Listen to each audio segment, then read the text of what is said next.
आइए, very very good evenings. ये शाम का 6:30 बजे का सेशंस है। जैसा कि मैंने आपको बताया था कि अल्टरनेट ये सेशन चलेगा, मीन्स यह सेशन आपको टीटीएस मिलेगा। इस सेशन में हम लोग क्या देखेंगे कि पूरे साल का एनुअल करंट अफेयर्स को देखेंगे, जो कि आने वाले किसी भी कॉम्पिटिटिव एग्जामिनेशंस के लिए काफ़ी महत्वपूर्ण होगा। मैंने एक वॉल्यूम 1 दे रखा था और यह एक आज वॉल्यूम 2 है। वॉल्यूम 2 में आप जून के ही करंट अफेयर्स को देख रहे हो। हाँ, वॉल्यूम 1 में 1 तारीख से लेकर आपने 5 तारीख तक को देखा होगा। आज आप वॉल्यूम 2 में 5 तारीख से लेकर 7 तारीख तक के तमाम इम्पोर्टेंट करंट अफेयर्स को देख रहे हो। डिफरेंस ये है कि मैंने इसको क्वेश्चंस के फॉर्म में डाला है। ये इसलिए कि हमारा ऑलरेडी जून का जो सेशंस है, उस सेशन में हमारे ऑलरेडी रेगुलर सेशंस पड़े होंगे यूट्यूब में।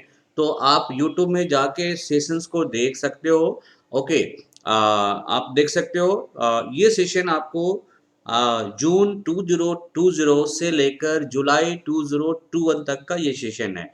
आपका अगर हमारा चैनल को सब्सक्राइब करते रहो, शेयर करो, अपने दोस्तों को लिंक अप करो, ताकि फटाफट हम लोग लाइव आ सके। वेरी सून इस सेशन को हम लोग लाइव आने वाले बस कुछ ही समय है, जिसके बाद हम लोग लाइव आ जाएंगे। फिर आपके साथ हमारी रेगुलर मुलाकात हुआ करेगी। सो आइए, एनुअल करंट अफेयर्स अगर आप यूपीएससी और किसी भी स्टेट पीसीएस के एग्जामिनेशन को दे रहे हो, लाइक जेपीएससी, बीपीएससी, या फिर आप डिफेंस के एग्जामिनेशनों जैसे सीडीएस और सीएपीएफ के एग्जामिनेशनों को अगर दे रहे हो, तो उन एग्जामिनेशनों के लिए काफ़ी महत्वपूर्ण होगा। क्योंकि ये प्रिडिक्टेड है कि आपको जो कमिंग 2021 के जो एग्जामिनेशंस होंगे, अभी यूजीसी ने एक गाइडलाइन जारी किया है कि ये अक्टूबर से सारी चीज़ों को रेगुलराइज कर रहा है। ऐसी स्थिति में आप मान के चलो कि सितंबर अक्टूबर से आपके एग्जामिनेशन शुरू हो सकते हैं। इनके लिए आपको 1 साल का बैकअप चाहिए। तो इस बैकअप के लिए 2020 से लेकर 2021 को, एक्सेप्ट बैंकिंग एग्जामिनेशनों को छोड़कर, ये काम करेगा। बैंक में डियर जो हमारा करंट अभी चल रहा है, उस सेशन को देखिए। वो सेशन आपको एमडब्ल्यूएफ मिलता है। इस एमडब्ल्यूएफ में आप क्या करोगे कि मैं 2 दिन का, जैसे आज मैं दे रहा हूँ ना टीटीएस में डेली दे रहा हूँ, ये आपको एनुअल दे रहा हूँ, तो एमडब्ल्यूएफ में मैं आपको डेली करंट अफेयर दूंगा। ये 2 दिन का कंपाइलेशन दूंगा, वो पूरी डिस्क्रिप्शन के साथ होगी। ओके, चलिए सेशन को आगे बढ़ाते हैं। For regular current affairs and daily news analysis आपको जस्ट सब्सक्राइब करना होगा एमिनेंट ट्यूटोरियल्स। ओके, क्या सब्सक्राइब करना होगा डियर? Eminent tutorials. आइए, daily current affairs UPSC, BPSC, JPSC या सीडीएस या सीएपीएफ के लिए है डियर। वेरी शुड हम लोग का लाइव आ रहे हैं, लाइव सेशन को लेकर। So hello, I am Ajit Mehta, 7 year of teaching experience with Chanakya IAS academy and plus educator at Unacademy. मैं अन अकेडमी में प्लस एजुकेटर के रूप में भी अभी क्लासेस ले रहा हूँ। I have done my master of economics and doing PhD okay in current sessions. All live and structure courses आपको मिल रहा है। Lessons by only qualified educator के साथ हो रहा है। Quizzes, mock test and doubts clearing session भी आपको मिल सकता है। आइए नेशनल और इंटरनेशनल इवेंट्स को देखते हैं। ये नेशनल और इंटरनेशनल जो इवेंट्स होगा, ये आपको जून 2020 से लेकर जुलाई 2021 के बीच का होगा। अभी ये आपका जून का चल रहा है। आइए, आप मेरे को फॉलो कर सकते हो टेलीग्राम पे एमिनेंट ट्यूटोरियल, आप मेरे को इंस्टाग्राम पे एमिनेंट अजीत, आप मेरे को फेसबुक पे एमिनेंट ट्यूटोरियल पे आप मुझे फॉलो कर सकते हो। ओके, आइए, पहला क्वेश्चन आपके स्क्रीन के ऊपर है। हर एक क्वेश्चन में मैं आपको 1 मिनट का समय दूंगा। 1 मिनट के बाद मैं इसका आंसर खुद करूंगा। ओके, आइए क्वेश्चन की शुरुआत किया जाए। ये फर्स्ट क्वेश्चन आपके स्क्रीन पर रहा। ये how many pacts have been signed between India and Australia during the first ever India Australia bilateral virtual summit held on 4 June 2020। ये 4 जून 2020 को इंडिया और ऑस्ट्रेलिया के साथ बायलैटरल्स वर्चुअल्स मीटिंग्स हुई थी। ओके, ये बायलैटरल वर्चुअल्स मीटिंग होती है कि दोनों कंट्रियों के बीच में किस तरह से आप जो है ट्रेड्स को या डिफरेंट डिफरेंट चीज़ों को बढ़ावा दोगे। ओके, इसके लिए तो ये 4 जून 2020 को आयोजित पहले भारत ऑस्ट्रेलिया द्विपक्षीय आभासी शिखर सम्मेलन के दौरान भारत और ऑस्ट्रेलिया के बीच कितने समझौते पर हस्ताक्षर हुए? तो भाई अगर मीटिंग हुई है तो डेफिनेटली है कि इनमें कुछ ना कुछ एमयू साइन हुए होंगे, मेमोरेंडम ऑफ अंडरस्टैंडिंग हुआ होगा, या बायलैटरल एग्रीमेंट्स हुए होंगे। ओके, बायलैटरल एग्रीमेंट्स हुए होंगे। तो कितने तरह के एग्रीमेंट्स हुए हैं ये आपको आंसर करने हैं। मैं रुक रहा हूं 1 मिनट के लिए। चलिए आप आंसर देख सकते हो, देयर वेर 9 एग्रीमेंट्स। तो कितने एग्रीमेंट्स हुए थे? तो 9 एग्रीमेंट्स हुए थे टोटल। ओके, चलिए। Indian Prime Minister Narendra Modi held the India and Australia virtual summit on 4th June 2020. Okay, with the Australian Prime Ministers, okay, Scott Morrison। Australia के prime minister कौन है? यहाँ से क्वेश्चन आ सकता है, ऑस्ट्रेलियन प्राइम मिनिस्टर कौन है dear? तो Scott Morrison's in a bid strength bilateral tie. This is the first ever virtual summit that India is holding with any country. ये वर्चुअल समिट था जो 2020 में, ये पहला कोई समिट था। ये क्वेश्चन बन सकता है कि 2020 में वर्चुअल पहली समिट किस कंट्री के साथ हुआ? भारत के साथ। तो ऑस्ट्रेलिया के साथ हुआ। और क्योंकि उस दौरान कोविड-19 चल रहा था तो सारी विदेश दौराएं स्थगित थी, तो पहली वर्चुअल समिट ऑस्ट्रेलिया के साथ स्टार्ट हुआ है। On such summit was held between Australia and Singapore in March 2020। तो ये ऐसा समिट हुआ है, लेकिन वो ऑस्ट्रेलिया और सिंगापुर के साथ हुआ था, इंडिया के साथ नहीं हुआ था। So India and Australia bilateral virtual summit concluded with the signing A 9 agreement. कितने एग्रीमेंट साइन हुए डियर? तो 9 एग्रीमेंट साइन हुए। जैसा कि मैंने आपको बताया कि 9 एग्रीमेंट को सिग्नेचर हुआ है, साइन हुआ है। Relation to comprehensive strategic partnership. ये कॉम्प्रिहेंसिव स्ट्रेटेजिक पार्टनरशिप एक इकोनॉमिक टर्म है। इसका मतलब होता है द्विपक्षीय द्विपक्षीय जो व्यापार है, द्विपक्षीय कल्चर हुआ, आर्ट हुआ, कल्चर हुआ, ट्रेड्स हुआ, लीगल्स हुआ, लॉट ऑफ थिंग्स जब इनके साथ होता है, मतलब पूर्ण रूपेण ये समझौता है। ये पूरी देश जो है पूर्ण रूपेण तैयार है एक दूसरे को हर एक सेक्टर में मदद करने को, for wider and deeper cooperation in diverse areas, जो है ना, फ्रॉम ट्रेड टू डिफेंस। तो ये एरिया कहाँ से होगा? ट्रेड से लेकर डिफेंस तक के सारे एरिया में ये बायलैटरल कॉम्प्रिहेंसिव ट्रेड को किया गया है। किसके साथ? तो इंडिया और ऑस्ट्रेलिया के साथ। ये वर्चुअल समिट थी और कोविड के दौरान 2020 में पहली वर्चुअल समिट थी। ओके, चलिए next. The name the India to emerge as the top and only Indian celebrities in the Forbes 2020 list of world 100 highest paid celebrities। Bharat का एकमात्र कोई ऐसा सेलिब्रिटीज का नाम बताइए जो फोर्ब्स मैगजीन, जो ऑस्ट्रेलिया इंडिया की सॉरी यूएसए की फोर्ब्स मैगजीन है, इनके द्वारा इन्हें जो है एक हाईएस्ट पेड सेलिब्रिटीज में रखा गया है। फिर भी इनका वर्ल्ड में क्या है, 100 सेलिब्रिटीज के में इनका नंबर 1 पोजीशंस पे रखा गया है। फोर्ब्स की दुनिया की 100 सबसे ज्यादा कमाई करने वाली हस्तियों की सूची में शीर्ष और एकमात्र भारतीय सेलिब्रिटी के रूप में उभरने वाले भारतीय का नाम बताइए। मतलब भारत का एकमात्र व्यक्ति जो अंडर 100 में आ चुका है हाईएस्ट पेड सेलिब्रिटीज के रूप में, उनके नाम है दिए गए विकल्पों में से आपको बताने हैं। सलमान खान, अक्षय कुमार, शाहरुख खान और अमिताभ बच्चन। समय मिलता है आपको 1 मिनट का। आंसर होगा अक्षय कुमार। ओके, अक्षय कुमार जो है, आप देखो Bollywood actor Akshay Kumar is the only Indian to features on Forbes 2020 list of world 100 highest paid celebrities. ये जो है ये दुनिया का हाईएस्ट पेड सेलिब्रिटीज है। ओके, 100 हाईएस्ट पेड सेलिब्रिटीज है। ओके, और इस 100 पेड सेलिब्रिटीज में क्या है, ये इनका नाम जिनका है अक्षय कुमार का, ये 52 साल के हैं, superstar. Has been replace 52 spots with estimate of 48.5 million earnings. Okay, he was the 33rd spots in the 2019। तो ये देखो कि 2019 में ये कितने स्थान पे थे? 33 स्थान पे थे। और यहाँ पे ठीक है 52 spot and become the earnings, इतना इतना रुपये का वो अर्न कर रहे हैं, मतलब टॉप सेलिब्रिटीज के रूप में ये शामिल हो चुके हैं। The World Economic Forum has announced that its next summit in 2021 will be a unique twin summit। इसने कहा है वर्ल्ड इकोनॉमिक फोरम ने अनाउंस किया है that the next summit in 2021 will be a unique twin summit have both in person and virtual participations of leaders. The 2021 ये जो summit हुआ है ये Davos summit will be with the editions of the annual meets. विश्व आर्थिक मंच ने घोषणा की है कि 2021 में इसका अगला शिखर सम्मेलन एक अवित्तीय जुड़वा शिखर सम्मेलन होगा जिसमें नेताओं की व्यक्तिगत और आभासी भागीदारी होगी और 2021 जो डावोस शिखर सम्मेलन वार्षिक का बैठक का संस्करण होगा।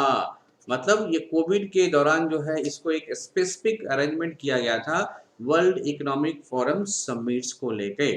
तो आपके बताने हैं ये कौन सा एडिशंस का समिट है, मीन्स जो वर्ल्ड इकोनॉमिक फोरम की जो समिट होगी 2021 में, मतलब हो चुकी है ये समिट, डावोस में हुआ है ये समिट जो हुआ है इसमें ये कौन सा समिट है? आंसर होगा 51 समिट। आप देखो the world economic forum has announced to hold its 51st summit in Davos in 2021 in a new twin summit format keeping in mind the COVID-19 pandemic. A unique twin summit of WEF will be held in January 2021 with the theme The Great Reset. ये theme क्या है dear? The Great Reset. Theme क्या है? The Great Reset. Okay, the theme is the Great Reset. Okay, the twin summit will be bring together leaders from across the globe for both in person as well as virtual dialogues. The Payment Infrastructure Development Fund (PIDF) has been launched by which of this organization? Payment infrastructure development fund इनमें से किस संगठन द्वारा launch किया गया है? NABARD, SIDBI, RBI और NPCI. ये भी काफी इंपॉर्टेंट क्वेश्चंस है कि payment infrastructure development fund has been launch by which of this organisation?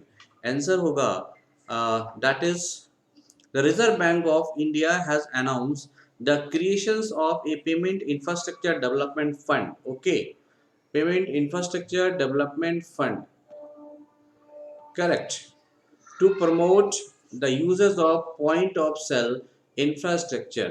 The fund will encourage acquired to deploy point of sales infrastructure in tier 3 to tier 6 center and northeastern states. Okay, the Reserve Bank will make an initial contribution of 215 crore to the PIDF covering half the fund. Okay, चलिए, the government of India has launched a new Nagar Van scheme.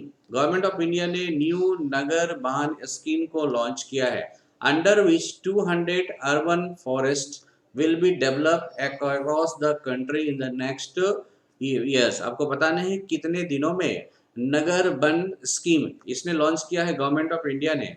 इसके तहत जो है कितने forest को develop करना है? Okay, forest will be develop across the country in the next year. कितने सालों तक जो है फॉरेस्ट को डेवलप करना है? भारत सरकार ने एक नई नगर वन योजना शुरू की है जिसके तहत अगले वर्षों में पूरे देश में 200 शहरी वन विकसित करना है।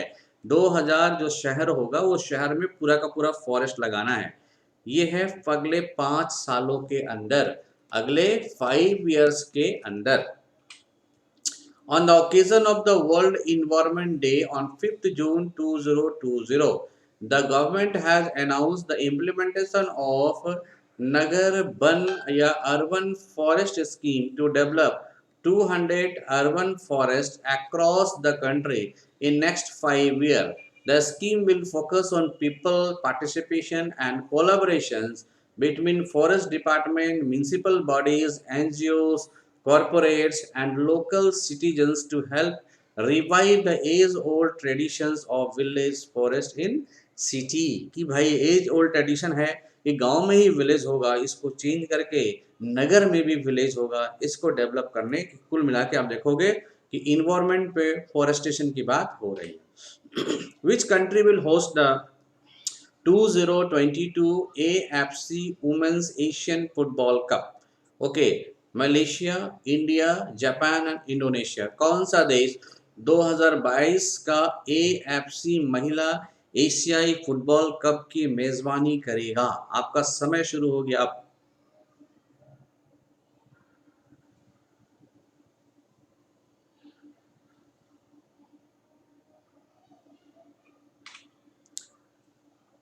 आंसर होगा India. Answer is your India. कौन मेजबानी करेगा? तो इंडिया मेजबानी करेगा। In football the Asian football federation, okay, in football the Asian Football Confederation, not federation, confederation has awarded the hosting right to the women's Asia Cup 2022 tournament to India. तो Asian football confederation ने यह decide किया है कि महिला Asia महिला cup जो है या वुमेन्स एशिया कप 2022 भारत की मेजबानी के द्वारा किया जाएगा। The decision was taken after the AFC Women's Football Committee meeting held on 5th June 2022. This was the first time that India will hosting the events since 1979. इससे पहले 1979 से लेकर अभी तक में इंडिया को यह चांस मिल रहा है, which India has finish as the runner ups. Okay, तो इंडिया को ये चांसेस मिल रहा है होस्टिंग्स करने का। चलिए, who has been appointed as the new India ambassador to the world trade organisation? ये काफी महत्वपूर्ण सवाल है। विश्व व्यापार संगठन में, ओके, भारतीय राजदूत के रूप में किसे नियुक्त किया गया है? JS दीपक, विजेंद्र नवनीत, मनोज कुमार और निमिष रस्तोगी। JS दीपक, विजेंद्र नवनीत, मनोज कुमार और निमिष रस्तोगी। आंसर होगा dear Vijendra Navneet. The Vijendra Navneet, a 1999 IAS officer of Tamil Nadu cadets, has been appointed as Indian ambassador to the Geneva-based World Trade Organizations. Okay, he has been appointed for a period of 3 years. Navneet succeeds JS Deepak, a 1982 batch IAS officer of Uttar Pradesh cadet, whose tenure as India's ambassador to the global trade backlog ended on May 31। तो विजेंद्र नवनीत जो कि 1999 batch के IAS officer हैं, वो Tamil Nadu cadre के हैं, उन्हें appoint किया गया है India's ambassador to Geneva. Okay, Geneva based WTO world trade organization. आइए, the minister of state for power has launch a I commit campaigns for building an energy resilient futures. Who is the minister of this one? अभी तो change हो चुके हैं। ऊर्जा राज्य मंत्री ने ऊर्जा लचीला भविष्य बनाने के लिए एक आई कमिट अभियान की शुरू किया था। ये इसके मंत्री कौन है? तो आपको बताने हैं डियर, राजकुमार सिंह। ओके, तो राजकुमार सिंह मंत्री हैं। The Minister of States for Power and New Renewable Energy, Sri R.K. Singh, launched the I Commit campaigns on the occasions of the World Environmental Day on 5th June 2020 with the aim of building an energy, okay, resilient futures. The initiative called upon all stakeholders and individuals to continue moving towards energy efficiency, renewable energy, and sustainability to create a robust and resilient energy system for India in the future.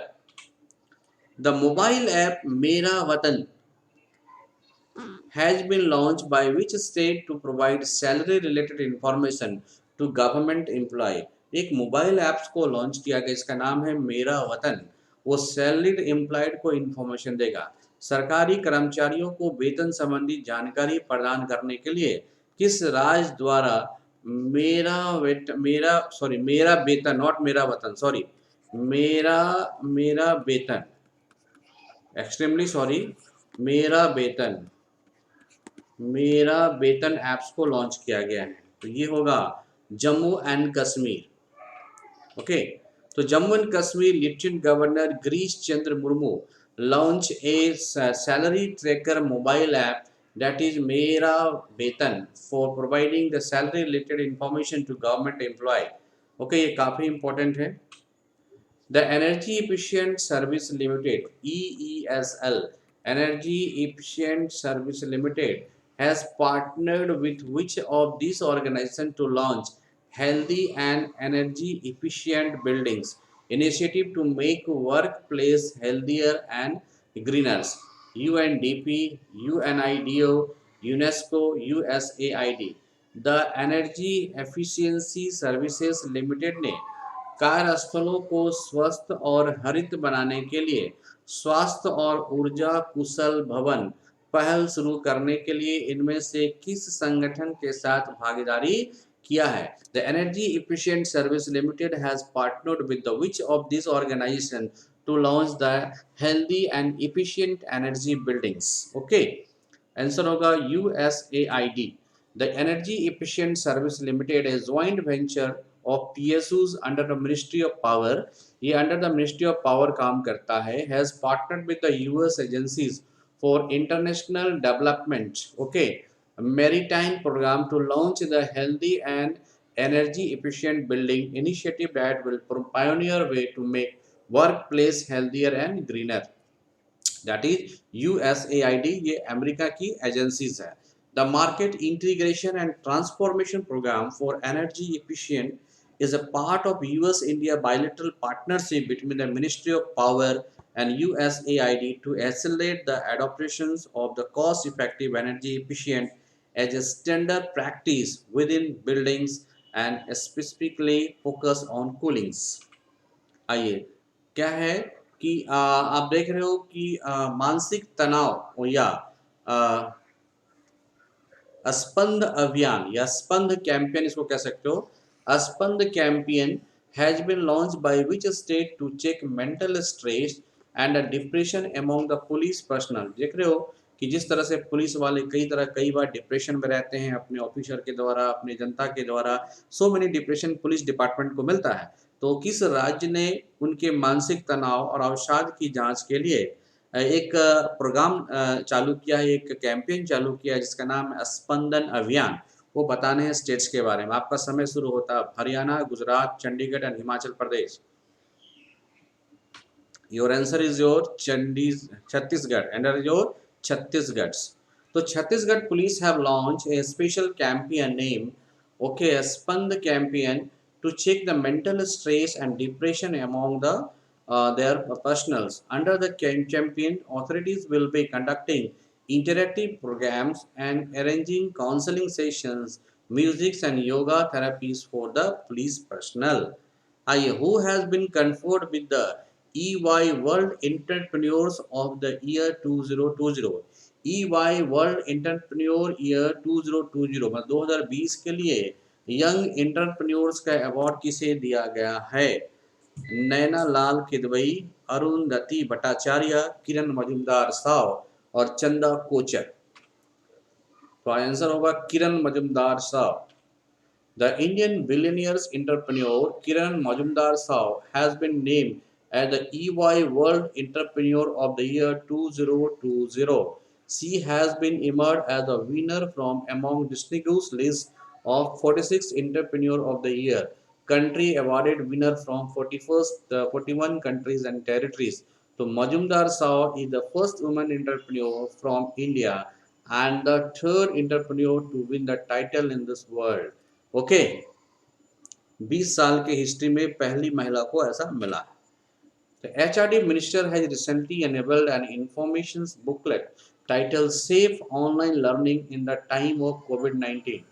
Safe online learning जो है चलाया गया था किसके द्वारा? HRD minister जो कि अभी हो गया है education minister. The booklet has been developed by NCERT jointly with.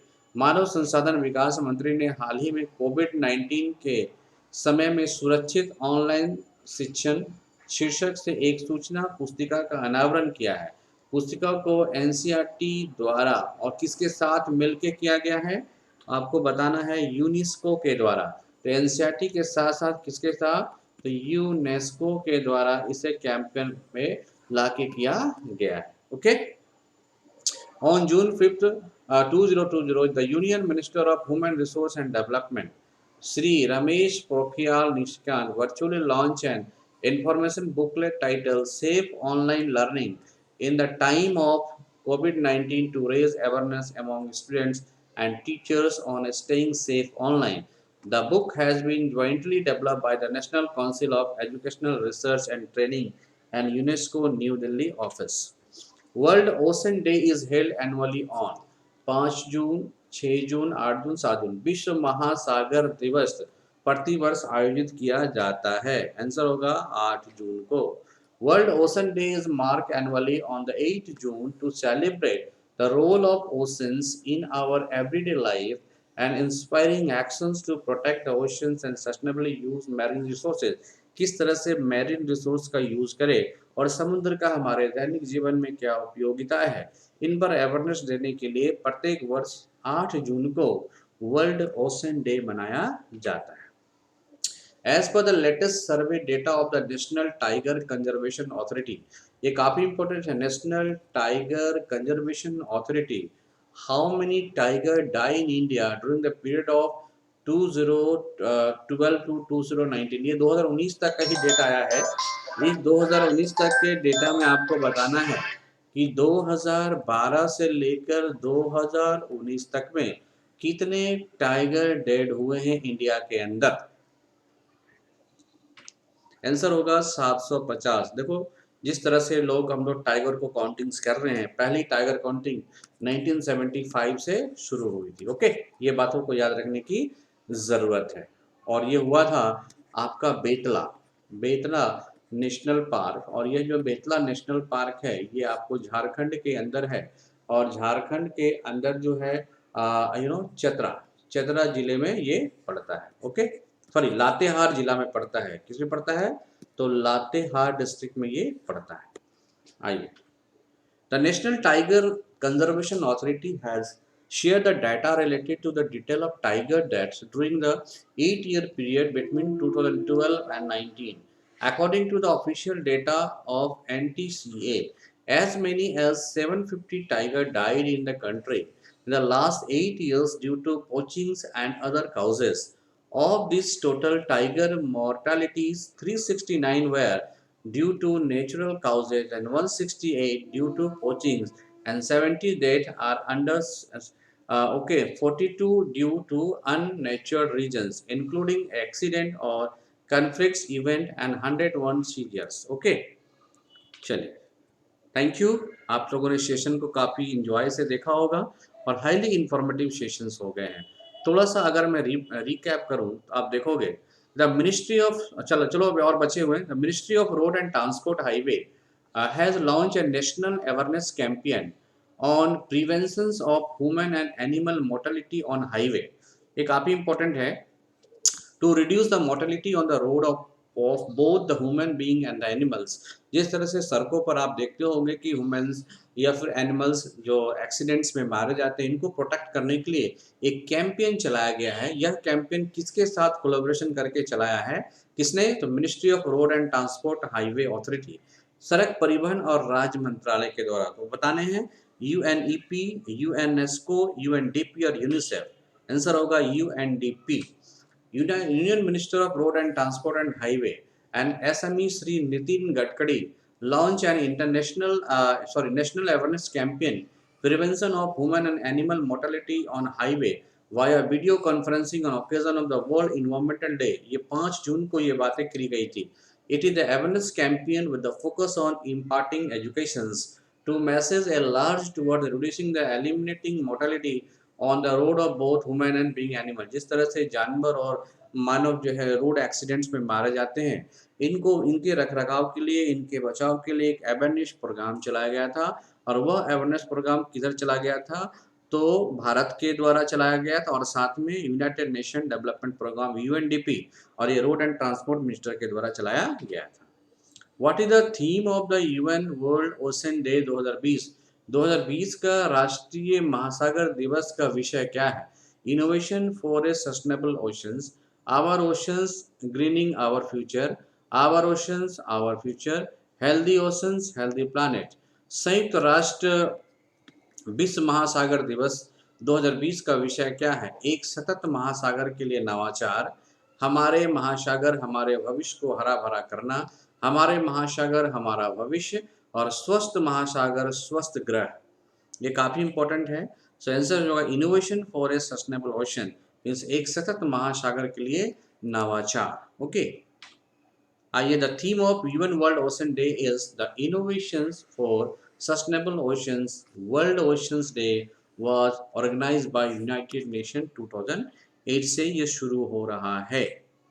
Which states of India accounted for the highest number of tiger death? और भारत के अंदर जैसे आपने देखा था कि इतने टाइगर डेथ हुए थे, तो आपको बताना है कि कितने टाइगर डेथ जो है सबसे ज्यादा हुए हैं किस स्टेट्स के अंदर। राष्ट्रीय बाघ संरक्षण प्राधिकरण की सर्वोच्च रिपोर्ट के अनुसार भारत के लिए किस राज्य में 2012 से 19 के बीच में सबसे ज्यादा बाघों की मृत्यु हुई है? आंसर है Madhya Pradesh. The data shows by the Madhya Pradesh has the highest number of 526 tiger. देखो तो 750 डेथ हुए थे, जिसमें 526 किधर है? तो मध्य प्रदेश के अंदर है। Okay, 173 of which and 38 were due to poachings, 94 natural death. इस तरह से आप देखोगे कि अलग अलग कैटेगरीज में मरे हैं। टोटल कितने हो गए? 526। तो हाईएस्ट मरने वाले की संख्या कितनी है? मध्य प्रदेश। बस इसको याद रखना है। Thank you. एनी क्वेश्चन आपके मन में आ रहा होगा तो आप मेरे को ज़रूर नॉक करना। यू कैन कॉन्टैक्ट करना मेरे को eminenttutorials@gmail.com पे आप मुझे इसे कर सकते हो, या tutorial@gmail.com पर भी कर सकते हो, या दिए गए नंबर पे मुझे संपर्क कर सकते हो। आगे के क्लासेस को देखने के लिए आप मेरे चैनल को सब्सक्राइब करो। Subscribe @YouTube eminent tutorial। Thank you, thank you.